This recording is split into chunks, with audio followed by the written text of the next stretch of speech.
Welcome back. Thanks for staying on board. And we've been talking about the Americans with Disabilities Act and getting a lot of good dialogue on that. And I'm very thrilled to have in studio Congressman Dan Lungren, who has played a role in bringing some common sense into the equation in order to respect the spirit of the law and not allow the letter of the law to take people into a bad way as it relates to the ADA.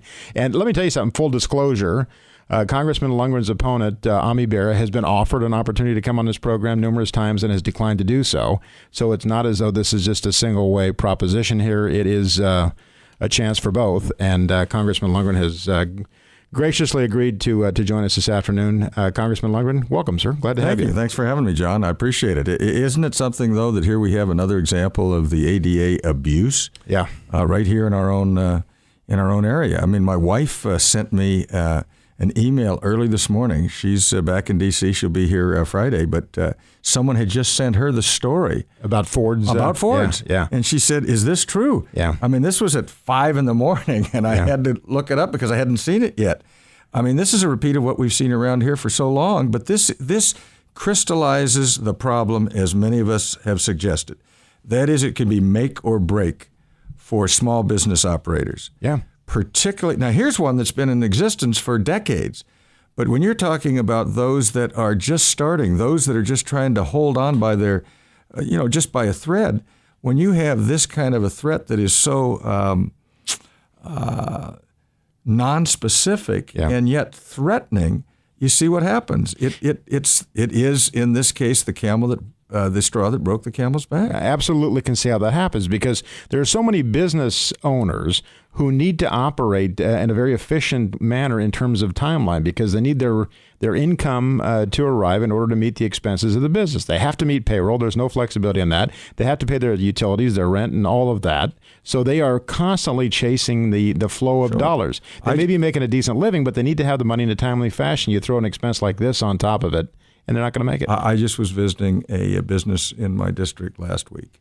I was actually visiting a number, but one really is poignant. Because after he'd shown me everything that they do, after he'd introduced me to his employees, after he'd talked about how his workforce was about 2/3 of what it was a year ago, he closed the door and he said, "Congressman," he said, "I'm worried about making payroll tomorrow." Yeah.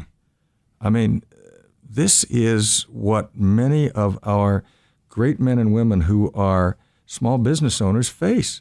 I spoke to some others in my district a couple of weeks ago when I was down in Elk Grove, and they described to me a period of time in which they took no income from their business for several months in order to make sure that payroll was done and that they kept all their employees on. I mean, there is a commitment most owners have to their workers. And this idea of you can just add in tax to them, you can just make another regulation on them, or you can sue them. That's why, and people should understand, they can be sued in federal court or state court. And I've got some jurisdiction in the Congress on federal courts. That's why I introduced legislation this last year to not undercut the purpose of the ADA, but to further the purpose, making sure that you have to give notice with enough specificity that the owner knows what it is you're talking about and what the problem may be, and then give them a period of time in which they can figure out how to comply with it, and then give them a period of time to actually do the physical changes. Only then, if those three things were not done after you gave an opportunity for them to be done, could you sue. The whole purpose is to get rid of the suits, get rid of the threat of the suits, and rather get things done. Here the nation looks at Sacramento to see what the problem is once again. Yeah, it's horrible, and I think it needs mentioning that the business people, certainly yourself, other members of Congress and the California legislature for that matter, who are interested in this, and the business community in general, nobody is insensitive to the needs of those with disabilities. That's not the case. Well, and if you are, under my legislation, you get sued. Good. The whole idea is you give people an opportunity to do the right thing. Use common sense. Let's quit litigation first and go towards solving the problem first and giving the owner-operator, a break, for God's sakes.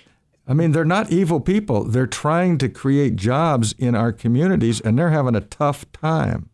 The manner in which this has been handled and the manner in which I believe it has been abused by very aggressive attorneys, one in particular in this region who we discussed before you came on the program, and I'm not going to put you in a hot seat on it with his name.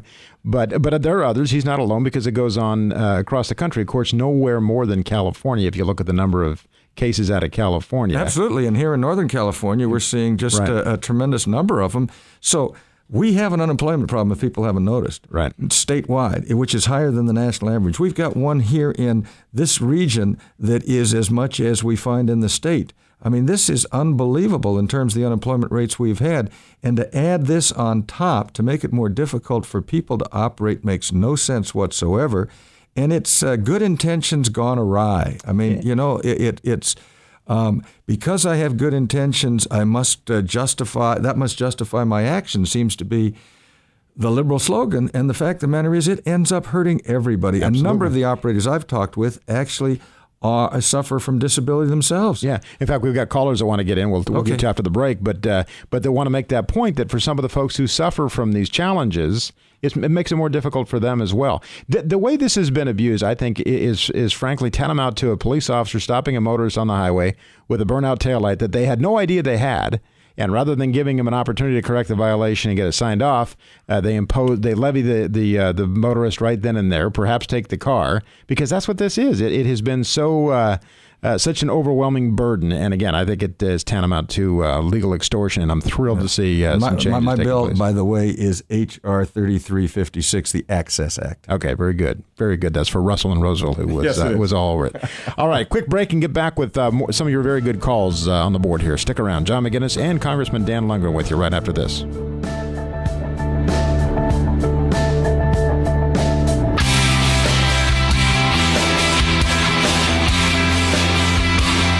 The governor signed a lot of bills over the weekend. At 4, we'll have some Republican reaction. It's the afternoon news on KFBK. Welcome back. Thanks for staying on board. John McGinness with you, as is Congressman Dan Lungren, gracing the studio this afternoon to give us a little bit of an update on all things Washington as time allows. And, of course, the ADA couldn't have been a better day for that because of his efforts in the House. And I want to get a chance to get to some of your calls to talk about things going on in government. And let's go up to Nicholas and talk to Bill. Bill, good afternoon, sir. Welcome to the conversation. Good afternoon, Mr. Lungren, and you too, John McGinness. Thank you, sir. Last time I saw Mr. Lungren was actually at our Wounded Warrior vet down South Sacramento. And this deal is still on. Come out and go diving with my wounded vets. But Mr. Lungren has done a lot for us wounded vets. Not only did he come out and watch the scuba diving events that we did with quadriplegics and paraplegics and everything like that, but he helps us out. And this guy that's going around and doing all these lawsuits, when us as wounded vets go in or are really critically injured vets, we get looked upon like, oh, God, here comes somebody else going to sue us. And this guy is really doing an injustice to us guys and the ladies that are wounded. We put our lives out on the line, and this clown's going around making a whole lot of money. It'd be great if he put the money back in to help us, but he doesn't. Now, this frankly, if you want to cause correction to occur, I think it's very simple. You can talk to the owner. You can reach out to him through the most simple communication and say you're out of compliance with the ADA. You may want to get that fixed. But he hasn't done that. In his practice, he has gone after their resources to put their resources directly in his pocket. That's why I have such an axe to grind with the guy. I understand motivated, ambitious attorneys who are seeking to do a good job for their clients. That's not the case here. He's making these issues up, in my humble opinion. And frankly, as I said earlier on, I think karma is catching up with him. But Bill, let me ask you about your service. In what theater were you injured? I was in Iraq. I was a combat medic on the line at the age of 50. Oh, boy. I got blown up 6 times with 6 IEDs and RPG'd once in the front of our Hummer. But I came home and I put all my efforts, still taking care of my soldiers. Well, God bless you. Thank you so very much for your service, Congressman. Oh yeah, I enjoyed meeting with you and the others when we had that day of really a tremendous exhibition of all the athletic activities these wounded warriors are involved in. They do not give up. Good. And I have heard this from a number of people who have suffered either injuries from the time they were born or injuries after that resulting in some disability, they say we don't want to be looked upon as disfavored. We want reasonable access. And when people abuse that, it makes us feel uncomfortable because we don't want people to look at us like, oh, my God, here comes a lawsuit. We want people to look at us as, we're contributing members to our society, and we just want to be treated fairly. So that's the message I get, and that's the one I'm trying to carry forward. Bill, I appreciate the call very much, sir. And again, thank you for your service. And I hope nothing but bright days ahead for you. Appreciate the call very much, sir. Let's go to Casey in Lodi. Casey, good afternoon, sir. Welcome to the conversation. Good afternoon. Thanks for taking my call. You bet. Yeah, my comment, back in the day and doing business and whatnot, my question is, why does the law have to affect people that legitimately, legally started a business, got a business permit, opened their shop, and now are subjected to this type of changes? Why can they not be considered just grandfathered in? Well, there are two things with that. One is there ought to be a reasonable opportunity to grandfather in where that makes sense. For instance, if you have an historic facility, if there's something that is characteristic about it that is unusual, that might, in its unusual character, cause some difficulty in access, but you didn't do that for that purpose. Right. And that ought to be a common sense, reasonable approach. And those things can be utilized under the system. And that's why my legislation does it very, very simply. It requires you to let someone know what it is you claim that is in violation of ADA with enough detail that you can respond. Then it gives you time to take a look at it, to seek expertise if you don't have it yourself, and then come up with a plan and then give that back to the individual, and then you get 120 days to actually do it. So it's a three-step process that tries to bring common sense back into this, as you suggest.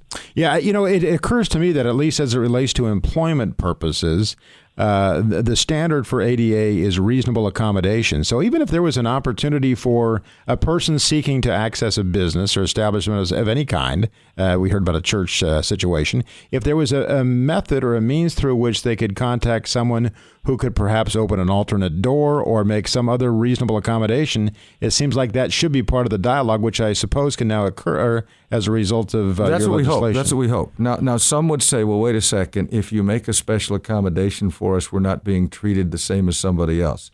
And that's the argument received. My response to that is maybe common sense isn't so common anymore, and maybe we ought to get common sense back into it, and reasonable people can make these changes. Look, I was trained as a lawyer. I've been involved in the law for most of my adult life, but I don't think every problem ought to be solved by lawyers and by judges. Yeah. People of goodwill can work together, and that's what I'm trying to do, is to get people of goodwill working at those early points to just do what's reasonable. Yeah.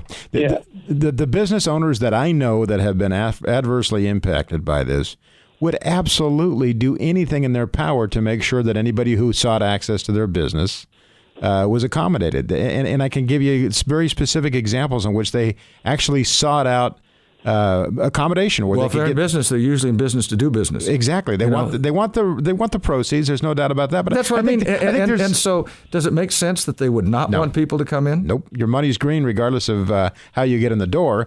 But I think even in addition to that, and perhaps in most cases, I like to believe before that, people have a legitimate, heartfelt desire to help others. If you see somebody that's struggling. And I think, frankly, there's a kind of a protocol associated with when you see somebody who's got a physical limitation, they're going for a door. My automatic reaction is to try and get that door for them. And I know sometimes that's not necessarily what they want. There's a kind of a protocol within the community that's represented by disability where they want to get things on their own. But nevertheless, I really, truly see across a very broad cross-section people who want to help. And business people, of course, have the desire to do business with them. That's the nature of their enterprise. So, well, there was down in Stockton. There was a business called Unlock Sam's that had been in business for I think 100 years. And this gentleman, I believe, is the one that sued them about 10 years ago, and they shut their doors. Yeah, well, they read it. They actually paid for an entire page ad in the Stockton paper thanking the citizens of Stockton for their business over those years, and they shut their doors. Yeah. Yeah, and I'm afraid that's not a unique situation. There's been several of those, some of which have got no attention. Sometimes you talk to people. I've been approached, since we've talked about this on the air, I've been approached by people who tell me a very similar story about their own personal experience, and it's frankly, it's a terrible abuse of the law, a law that ironically was intended to do nothing but provide access and accommodation to people in need of it. And it gives the law a bad name. Yep.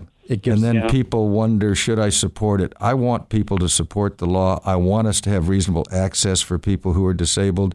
Let's just bring common sense back. I think you're right. Everybody wants to help these folks that are having these problems getting around and whatnot. But it seems like there's always one guy out there that wants to muddy the pie, and that's this guy here in Sacramento. Yep. Casey, I appreciate the call very much, sir, and good thought process on it. I know there's a whole lot of things going on, Congressman, in Washington. We're just about out of time here, but can you give us a quick update? Anything the biggest thing that concerns me is the lack of what I consider to be a responsible presentation by the administration on what happened in Libya. In Libya, we lost an ambassador. First time we've had an ambassador assassinated since 1979. Yeah. When the information first came out, it struck me this could not be coincidental. This couldn't be by accident on 9/11. The coordinated attack, the attack that evidently now from public information we know lasted for hours, knowing where the ambassador was going to be, cutting him off from security, having grenade launchers there. All of which equates to, frankly, from my position, an element of foreseeability. That the fact that it was on September 11th, there should have been a search for this information, anticipation, pursuit of information that would ensure the greatest likelihood of safety for Americans everywhere. And then when you have this type of thing occurring, this terrible, some would call it a tragedy, but I think it was an intended consequence of a terrorist act.